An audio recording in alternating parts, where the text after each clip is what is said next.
Subscribe and download over 1 million code snippet including this tutorial from codegive.com, link in the description below. Two-factor authentication, 2FA, adds an extra layer of security to your application by requiring users to provide two different authentication factors. Typically, this involves something the user knows, example password, and something the user has, example a mobile device. In this tutorial, we'll implement a simple 2FA system using Python and the pyotp library. Before you start, make sure you have Python installed on your system. You can download it from python.org. To work with one-time passwords, OTPs, we'll use the pyotp library. Install it using pip.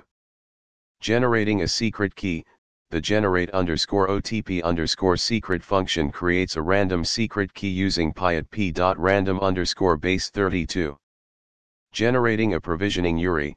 The generate_OTP_URI function creates a provisioning URI for OTP, which can be used to set up the Authenticator app.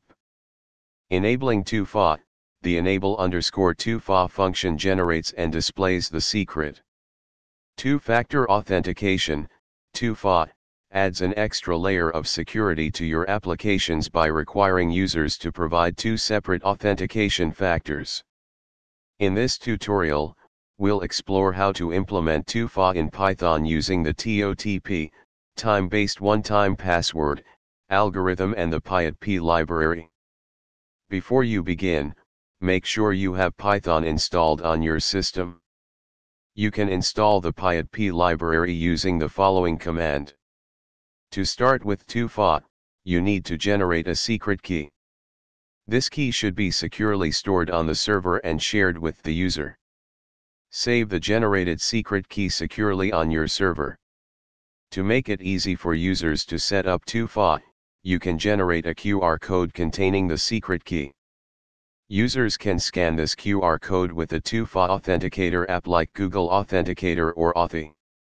This will save a QR code image named crcode.png. Users can scan this QR code with their 2FA authenticator app. Now, let's implement the verification process. Users will enter the code generated by their authenticator app, and your server will validate it. This code prompts the user to enter the 6-digit code from their authenticator app and verifies it against the generated TOTP. Congratulations! You've implemented two-factor authentication in Python using the TOTP algorithm and the pyotp library. This extra layer of security enhances the protection of your applications by requiring users to provide both a password and a time-sensitive code. ChatGPT. Sure, I can guide you through setting up two-factor authentication, 2FA, in a Python application using the pyotp library, which is a popular library for working with time-based one-time passwords, TOTP. In this example, we'll use Google Authenticator as our 2FA provider. First, you need to install the pyotp library. You can do this using pip. You'll need a secret key to generate OTPs. This key should be shared between your server and the user's device.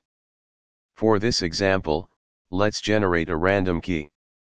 Save this secret key securely, as it will be used for both server-side and client-side operations. Many 2FA apps, including Google Authenticator, support setting up an account by scanning a QR code. We can use the crcode library to generate a QR code for our secret key. Now, you can generate the QR code. This code generates a QR code image and saves it as crcode.png. Users can scan this QR code using their Google Authenticator app. On the server side, you need to verify the OTP entered by the user. Here's a simple example. If you're building a web application with Flask, you can integrate 2FA easily. For this, you can use the Flask framework along with the Flask_pyotp extension. Check the Flask pyotp documentation for details on how to integrate it with your Flask application. Remember that 2FA is an essential security measure, and you should handle the secret key securely. Additionally, always test your implementation thoroughly before deploying it in a production environment. ChatGPT.